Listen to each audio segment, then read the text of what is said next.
Assalamualaikum warahmatullahi wabarakatuh. Perkenalkan, nama saya Ahmad Rizal Akbar dari Prodi Pendidikan Agama Islam 2021. Di sini saya akan menjelaskan tentang evaluasi pendidikan perspektif Al-Quran. Secara harfiah, kata evaluasi berasal dari bahasa Inggris, yaitu evaluation.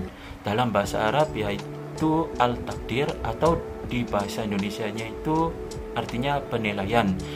Dalam pendidikan, evaluasi merupakan proses penilaian prestasi atau kinerja peserta didik untuk mengetahui sejauh mana peserta didik telah mencapai kompetensi yang sesuai diharapkan dengan kurikulum yang berlaku.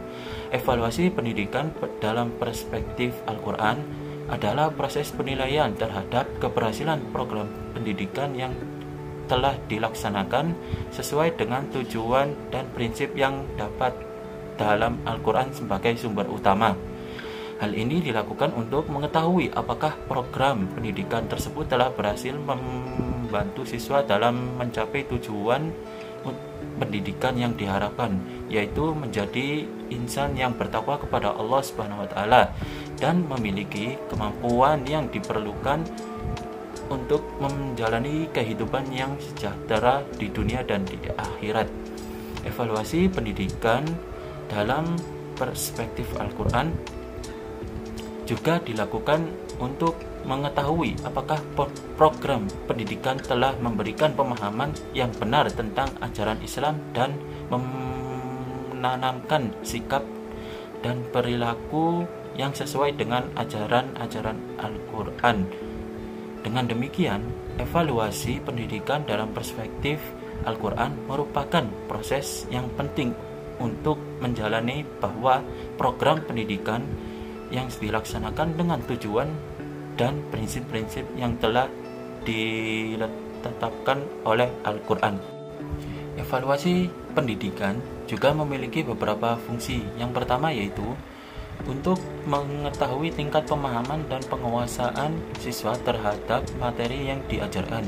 Yang kedua, mengetahui kelemahan dan kekurangan dari proses pembelajaran yang dilakukan. Yang ketiga, mengetahui keberhasilan program pendidikan yang diajarkan. Yang keempat, membantu guru dalam pengembangan profesionalis.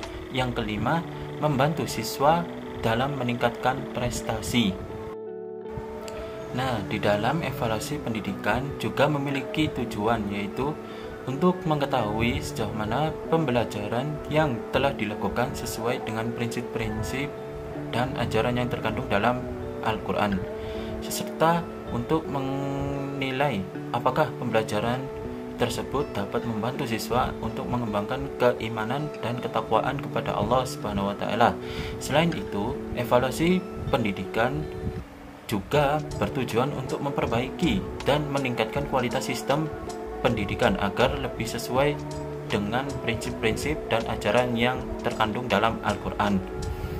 Dalam perspektif Al-Quran, sasaran evaluasi pendidikan adalah terwujudnya keberkahan dan keberhasilan dalam kehidupan umat manusia sesuai dengan tujuan dan penciptaan manusia, yaitu sebagai khalifah di muka bumi. Evaluasi pendidikan harus diarahkan pada pembentukan karakter dan akhlak mulia, serta meningkatkan keimanan dan ketakwaan kepada Allah Subhanahu wa taala. Selain itu, evaluasi juga harus memperhatikan peningkatan kemampuan intelektual seseorang dengan menghayati dan memahami Al-Quran, serta menjelaskan prinsip-prinsip yang terdapat di dalamnya. Nah, setelah tujuan, selanjutnya yaitu ruang lingkup. Ruang lingkup evaluasi pendidikan perspektif Al-Quran meliputi yang pertama yaitu penilaian terhadap kualitas pembelajaran yang terkait dengan prinsip-prinsip Al-Quran seperti kebenaran, keadilan, kebaikan, dan keberkahan.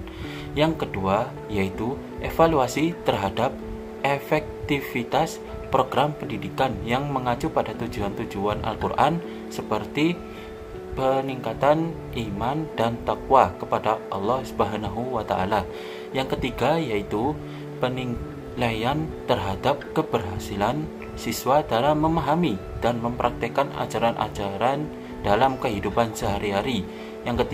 Yang keempat adalah analisis terhadap sejauh mana pelaksanaan pendidikan yang sesuai dengan prinsip-prinsip dan nilai-nilai yang terdapat dalam Al-Quran.